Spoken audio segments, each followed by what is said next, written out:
Hi. So today we'll talk about the state of decentralized social as of now and how we came up to this point.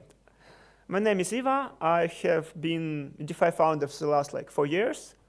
And also right now I'm helping to build the Web3 Privacy Explorer, which is the go-to place if you want to have data on any Web3 privacy-related project.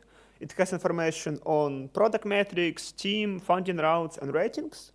And also, we have now a new graph dashboard where agentic pipelines gather real-time data and find relationship between contributors, donors, team members to see how interconnected really the privacy sector of crypto is, which brings us to the point of this talk, connections.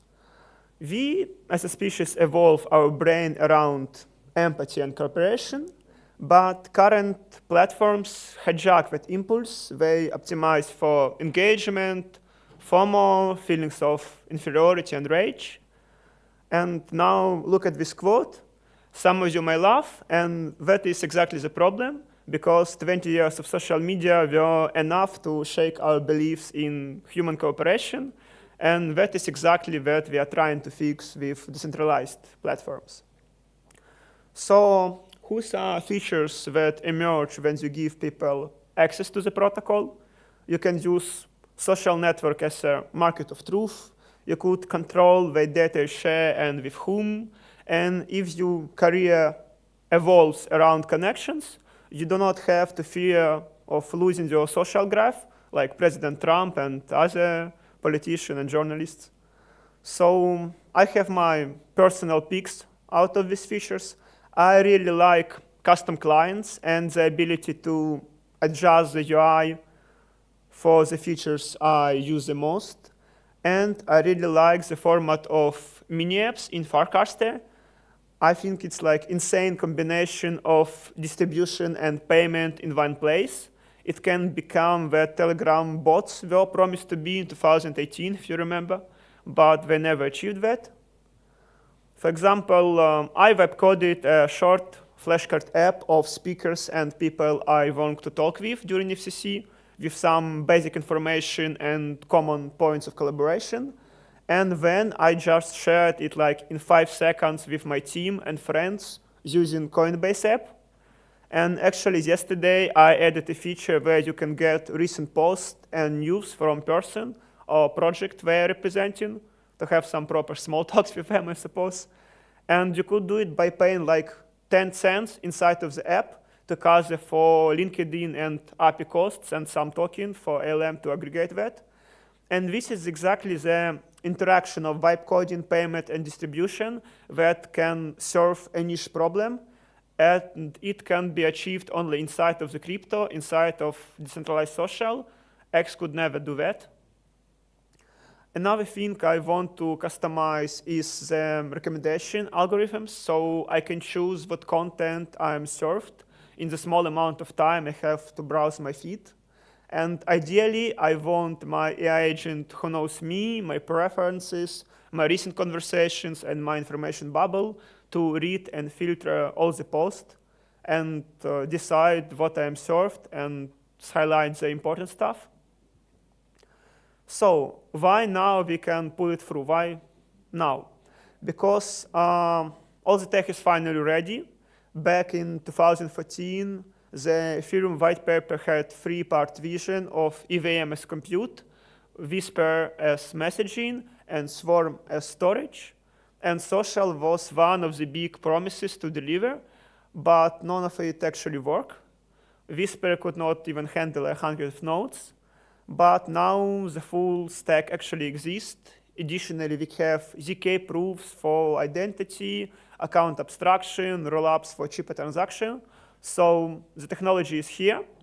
But the problem is that we don't have a proper model to accommodate for it. The original idea was build tools for free society, but somewhere along the way we lost it and numbers go up. And that happened in SocialFi specifically. So now the tech has caught up, but we have a chance to try different models. So how have we been doing it so far? You can see the timeline. The short version is every attempt added even more finance and failed faster. We tried token incentive, we tried curator incentives, we tried different financial curve, but in the end, it only attracts speculators, but not communicators. And people just trade each other connections and post for the sake of trading, and the pattern just repeats itself. Now we have only Farcaster and Lens that actually survived. The Farcaster's bet was on consumer experience first. In 2020, they started with the promise of decentralized Twitter. Then in 2022 came Frames, which is interactive mini-apps in each post. And because of that, daily activities jumped like 10 times in a week. But after a couple of weeks, they dropped again. And but it was something really interesting because it was the first genuinely new DeFi primitive. Like TikTok was short-form video with music, and before that it was only Farcaster frames. So we could deliver some new content primitives on top of crypto. We really try. And it is something like decentralized social literally cannot do. And then by 2025, they launched full mini apps with wallets in the feeds, and they raised nearly 200 mils to at $1 billion valuation. But the paradox is protocol revenue was around like 3 million, so they don't really have an engagement to support whose numbers. And the Lens approach was different. It was actually the opposite. In 2022, the bet was on infrastructure, and you own the social graph as NFT, you own on-chain NFT, true profitability, but they never even built like the flagship client to use their protocol, so they relied on community clients, which divide attention. And they minted like 500,000 profiled and peak and 42,000 active users, but then crashed. So turns out infrastructure doesn't create a social network by default. So we have two opposing philosophies, but like same result, 250 million raised, less than 100,000 sustained users. And for context, X has around 250 million daily, not total. And now they're both doubling down on their philosophy even more. Farcaster acquired an AI token launchpad and pivoted to come for the wallet, stay for the social. And now they're really bullish on Coinbase integration to tap into Base ecosystem and like liquidity. And Lens went the other way. They decided to do even weaker finance and stronger social, basically admitting that leading the finance was a mistake, which is,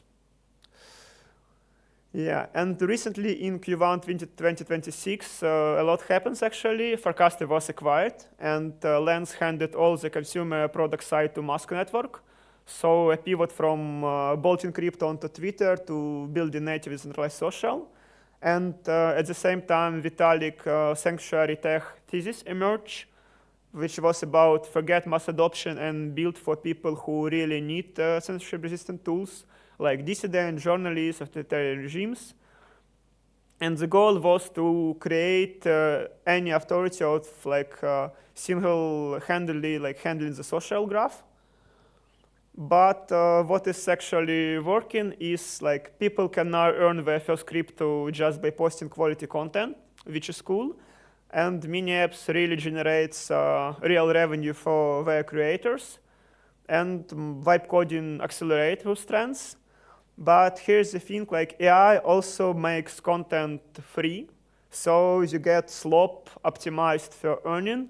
But now you have slop with mini apps and even more finance, so it's like advanced slop. And the scarce resource become not like created content anymore, but the curation.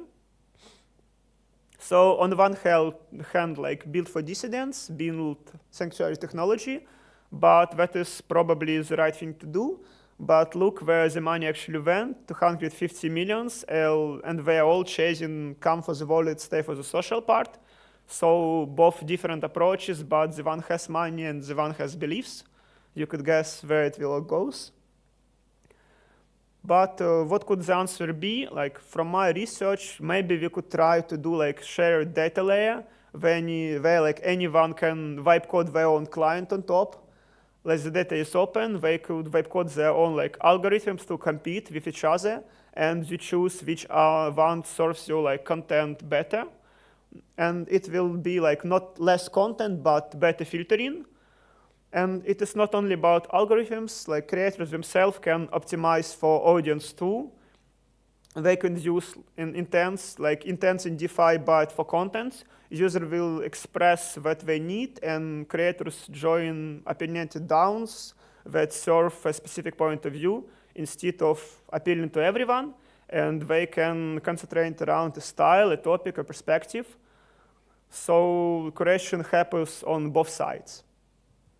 And finally, the walkaway test, which everybody in crypto really like. It's elegant architecture test, but honestly, no platforms really passed it today. It is necessary for foundation, but it's not that attracts users. Nobody switched because their architecture is resilient. They switch because of the unique experience or better experience. So in the end, like we evolved to cooperate. When 20 years of social media trying to undo that, and we have around like 5 years to build something that works and to work with instinct to cooperate instead of against it. So this is my message, and if you have time for Q&A.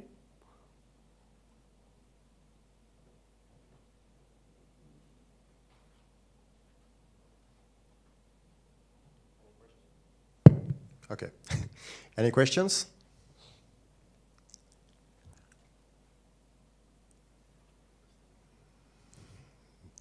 Yeah, thank you. Thanks a lot.